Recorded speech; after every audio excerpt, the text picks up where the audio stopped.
नमस्कार दोस्तों, स्वागत करता हूं आप सभी का एक और नई हॉरर स्टोरी में। आज की स्टोरी काफ़ी खतरनाक और दिल दहला देने वाली है। आज की स्टोरी में हम बात करेंगे एक बिल्डर की, एक घटना जो कि एक बिल्डर के साथ घटी है। आखिर क्या होता है उस बिल्डर के साथ। ये बिल्डर अपने शहर से काफ़ी दूर, मीलों दूर एक चर्च को रेनोवेट करने का काम लेता है, चर्च को रेनोवेट करने का कॉन्ट्रैक्ट लेता है। लेकिन वहाँ पर उस बिल्डर को मिलती है एक कब्र। आखिर क्या होता है वो कब्र मिलने के बाद, क्या होता है बिल्डर के साथ, क्या होता है बिल्डर की टीम के साथ में, जानिए इस वीडियो के अंदर। लेकिन वीडियो शुरू करने से पहले एक छोटा सा डिस्क्लेमर आपको देना चाहूँगा।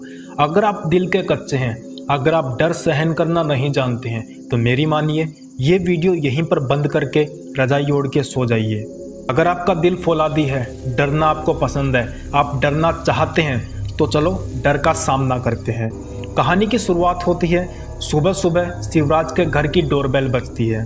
शिवराज ने अपनी पत्नी शालिनी को आवाज़ लगाई, अरे शालिनी जरा देखो कौन आया है। शालिनी ने दरवाज़ा खोला तो सामने जॉन मैथ्यू, जो दिखने में किसी चर्च के पादरी थे। शालिनी ने फादर से पूछा, जी आप कौन? Hello my dear child, I am John Matthew, पास के एक गांव से आया हूं, हमें मिस्टर शिवराज से काम था। शालिनी ने उन्हें बिठाया और अंदर चली गई शिवराज को बुलाने। तभी शिवराज बाहर आते हुए बोलता है, अरे शालिनी कौन आया है? फादर जॉन को देख शिवराज ने उनको पूछा, जी कहिए कैसे आना हुआ आपका? फादर जॉन ने कहा, हेलो शिवराज जी, एक्चुअली मैं चर्च का पादरी हूँ और यहीं कुछ 120 मील की दूरी पर एक गांव है, वहीं पर मैं रहता हूँ। हम गांव के लोग चाहते हैं कि हमारे गांव में एक बहुत ही पुराना चर्च है जिसे हम सुधार कर अच्छा बनाना चाहते हैं। आप तो एक बिल्डर हैं, किसी से मैंने आपके बारे में सुना था तो आपसे मिलने चला आया। अगर आप इंटरेस्टेड हो तो मुझे मेरे इस नंबर पे कॉल कर देना। फादर जॉन अपना विजिटिंग कार्ड शिवराज की तरफ बढ़ाते हुए कहते हैं। शिवराज कहता है, एक्चुअली फादर मैं वैसे शहर ही रहकर बिल्डिंग बनवाता हूँ और आपने कहा कि जहाँ चर्च बनवाना है वो एक गांव है और काफ़ी दूर है। फादर ने कहा, मिस्टर शिवराज आप ऐसा बिल्कुल भी मत सोचिए कि वहाँ आपको कोई दिक्कत होगी। जब तक काम चलेगा वहीं गांव में एक गेस्ट हाउस है, वहाँ आपके ठहरने का इंतज़ाम भी हो जाएगा और खाने पीने का भी वहीं पर आपको इंतज़ाम कर दिया जाएगा। साथ ही आपको एक रसोइया और एक नौकर भी मुहैया करवा दिया जाएगा। आप निश्चिंत रहिए और आप बीच बीच में अपने शहर भी आ सकते हैं। शिवराज ने 2 दिन का समय मांगा। फादर ने कहा, ओके मिस्टर शिवराज, हमें आपके फ़ोन का इंतज़ार रहेगा। फादर के जाते ही शिवराज अपने कलीग मिस्टर अस्थना को कॉल करते हैं और उन्हें बताते हैं जो फादर से बात हुई। अस्थना जी कहते हैं, पर सर आप तो शहर में ही कॉन्ट्रैक्ट साइन करते हैं, फिर आज आपने यहाँ से दूर गांव के एरिया में कॉन्ट्रैक्ट लिया। शिवराज ने कहा, हाँ अस्थना तुम सही कह रहे हो, मैंने आज तक अपने शहर या आसपास के इलाके में ही काम किया, पर आज जब फादर मैथ्यू से मुलाकात हुई तो लगा एक बार बाहर का काम भी कर लिया जाए।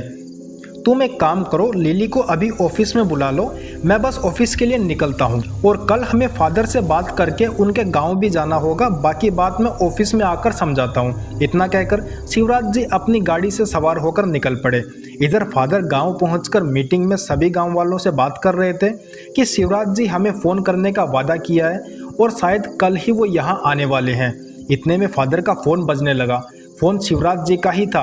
उन्होंने फादर से कहा, मैं अभी ऑफिस पहुंचने वाला हूं, वहां मेरे कलीग से मेरी बात हुई और यहां का काम देखने के बाद मैं आपको फ़ोन करता हूं, मुझे थोड़ा वक्त दीजिए।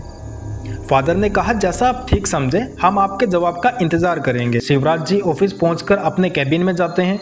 वहाँ लिली और अस्थना जी पहले से ही मौजूद थे। शिवराज जी ने लिली को कहा, लिली हमें चर्च को रेनोवेट करने का कॉन्ट्रैक्ट मिला है जो कि 200 साल पुराना है और कल हमें वहाँ जाना भी है, तो तुम चल ही रही हो, पर अस्थना तुम्हें भी आना होगा हमारे साथ। वहाँ काम कैसे और कब स्टार्ट करना है वहाँ जाकर देखते हैं, उसके बाद वापस आकर मजदूरों को लेकर तुम रवाना हो जाना और मैं और लिली वहाँ पहुँच जाएंगे। अस्थना जी ने शिवराज जी से पूछा, सर उस गाँव का नाम क्या है? शिवराज जी ने पॉकेट से फादर का दिया हुआ विजिटिंग कार्ड बाहर निकाला। उसमें उनका एड्रेस और गाँव का नाम था। नाम father Matthew, address Kundanpur. Kundanpur ये सुनकर अस्थना चौंक जाता है और कहता है, सर ना ना नहीं नहीं सर, ऐसा नहीं हो सकता। उस गांव में वो एक शापित गांव है, सुना है मैंने उस गांव के बारे में, वहाँ किसी भयानक आत्मा का प्रकोप है, वहाँ किसी भयानक आत्मा का साया है। ना ना सर नहीं, उस गांव में कॉन्ट्रैक्ट भगवान के लिए रिजेक्ट कर दीजिए सर। व्हाट नॉनसेंस मिस्टर अस्थना, ये क्या उलझुल की बातें कर रहे हो? आत्मा का प्रकोप? नहीं सर, मैं सच कह रहा हूँ। मैंने बहुत से लोगों के मुंह से सुना है, वहां पर किस किस तरह के किस्से आज तक हो चुके हैं। अस्थना जी की बात काटते हुए आदर्श जी ने कहा। ओफो मिस्टर अस्थना, आप जानते हैं मुझे इन सब बातों पर विश्वास नहीं है, फिर भी आप फॉर गॉड सेक आगे से ये सब बेवकूफ़ी भरी बातें मुझसे ना करिएगा। हमें कल सुबह वहाँ के लिए जाना है और आप भी आ रहे हैं, बस this is my final decision. Shivraj ji Lily को साथ लिए कैबिन से बाहर चल देते हैं। लिली, यहाँ का काम और कितना बचा है वो देखो, और हाँ, अस्थना के साथ वो पास वाली हाउसिंग कॉलोनी का साइट देखो और मुझे बताओ कि कितना काम बाकी बचा है, और वहाँ मजदूरों को सब समझा दो और कहना अगले हफ्ते हमें कुंदनपुर के लिए रवाना होना है। लिली ने कहा, सर हाउसिंग कॉलोनी का काम ऑलमोस्ट हो चुका है, बस 1-2 दिन और लगेंगे उसको कंप्लीट होने में और वो काम कंप्लीट हो जाएगा। Very good lily. लिली अस्थना के साथ साइट के लिए निकल जाती है। इधर शिवराज फादर को कॉल करके बताता है कि फादर हम कल सुबह ही निकल रहे हैं और वहाँ का सेटअप करके शाम तक वापस आ जाएंगे, फिर देखते हैं कि काम कब से स्टार्ट करना है। ओके शिवराज जी, आप जैसा ठीक समझे। अगली सुबह शिवराज जी लिली और अस्थना कुंदनपुर के लिए रवाना हो जाते हैं। शिवराज जी अपनी कार ड्राइव कर रहे हैं। बाजू की सीट में अस्थना जी जो बेहद डरे हुए और खामोश बैठे हैं। पिछली सीट पर लिली बैठी हुई थी। अस्थना काफ़ी घबराया हुआ और डरा हुआ था। वो यही सोच रहा था कि उस शापित गांव में जाने के बाद क्या होगा, कहीं कोई अनहोनी ना हो जाए। अरे अस्थना, किस सोच में पड़े हो? शिवराज जी ने अस्थना जी की चुप्पी तोड़ते हुए कहा। कुछ नहीं सर, कुछ नहीं, मैं तो बस ऐसे ही कुछ सोच रहा था। अस्थना, तुम भी कैसी फालतू की बातें दिल में लिए बैठे हो? अरे जैसा तुम सोच रहे हो वैसा कुछ भी नहीं है, देखना वहाँ का काम सबसे बेस्ट होगा। वहाँ लाइनअप कर हम अगले हफ्ते मजदूरों को लेकर काम चालू करवा देंगे। पर सर वो शिवराज जी ने हंसते हुए कहा, अरे पर ये वो को मारो गोली। हा। अब सभी शहर से काफ़ी दूर आ गए हैं। गाड़ी अपनी पूरी रफ्तार से बढ़ रही है, मानो उसे भी अपनी मंजिल पे पहुंचना हो। दोपहर 12 बजे तक वो लोग कुंदनपुर की सीमा पर पहुंच गए थे। कुछ दूर चलने के बाद गांव का मुख्य द्वार दिखा। शिवराज जी गाड़ी उसी दिशा में ले गए। वहां पहुंचते ही शिवराज जी ने किसी आदमी से फादर जॉन मैथ्यू के बारे में पूछा, तो उस आदमी ने आगे चौराहे से मुड़ जाने को कहा। शिवराज जी ने गाड़ी उसी तरफ बढ़ा ली। आगे एक पुराना चर्च दिखा तो उन्होंने गाड़ी वहीं रोक ली। तभी सामने से सफ़ेद लिबास में, गले में जीसस क्रिस्ट का लॉकेट और हाथ में एक किताब लिए फादर मैथ्यू दिखे। Oh hello mister Shivraj, welcome to Kundanpur. आपको आने में कोई तकलीफ तो नहीं हुई? शिवराज जी ने कहा। Oh not at all father. Shivraj ji अपने साथ आए हुए अस्थना जी और लिली से इंट्रोडक्शन करवाते हैं। तभी पीछे से कोई फादर को आवाज़ देता हुआ उनकी तरफ आता दिखाई देता है। नज़दीक आने पर वो फादर को पुकारने वाला युवक 25-26 साल का गोरा चिट्टा लड़का, बेहद खूबसूरत सा नौजवान, जिसे फादर ने सबसे मिलवाया।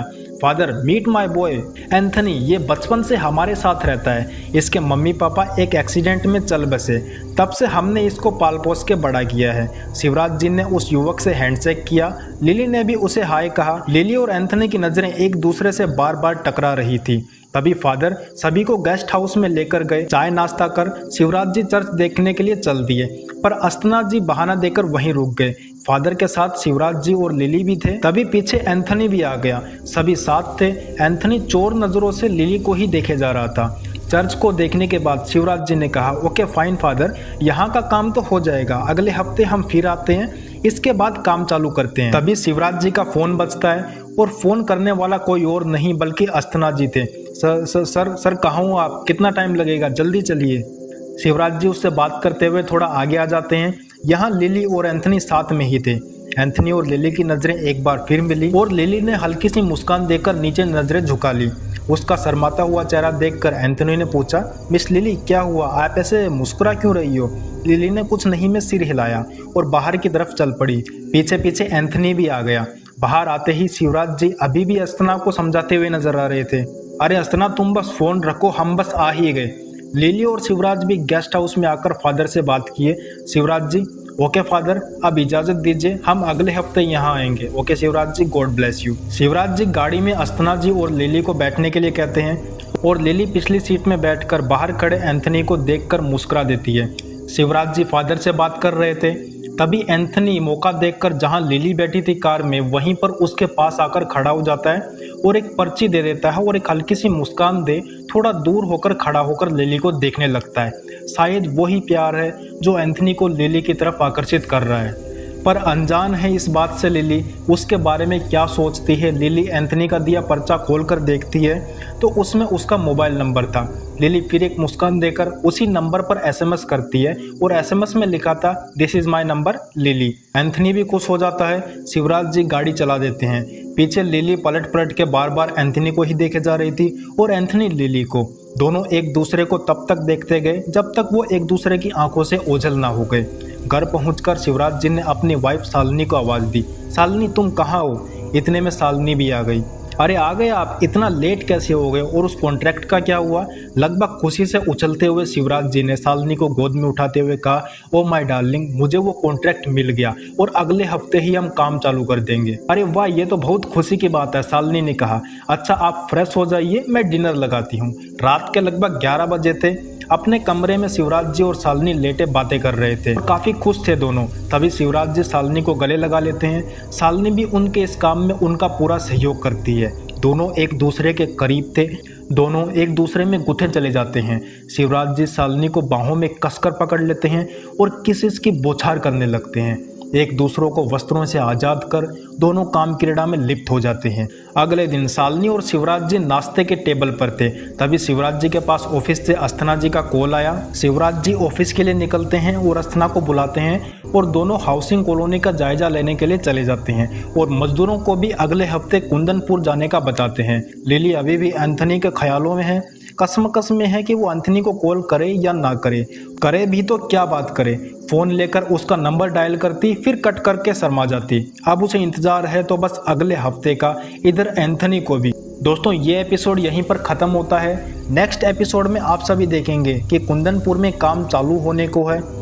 तभी चर्च जहां उन्हें एक नया मेन गेट लगवाना है, वहां एक कब्र है जो कई सौ साल पुरानी है, जिसे वहां से हटवाने की बात होती है। अब देखते हैं क्या आफत आने वाली है उस गांव में, क्या आफत आने वाली है शिवराज जी के साथ और उनकी टीम के साथ। क्या अस्थना का शक सही साबित होता है? क्या है उस पुरानी कब्र का राज? जानने के लिए इंतजार कीजिए अगले भाग का। ये कहानी कैसी लगी कमेंट में ज़रूर बताएं। वीडियो पसंद आई तो वीडियो को लाइक ज़रूर करें और इसी तरह की हॉरर वीडियोस देखने के लिए हमारे चैनल को सब्सक्राइब जरूर करें। यहाँ तक वीडियो देखने के लिए आप सभी का तहे दिल से धन्यवाद।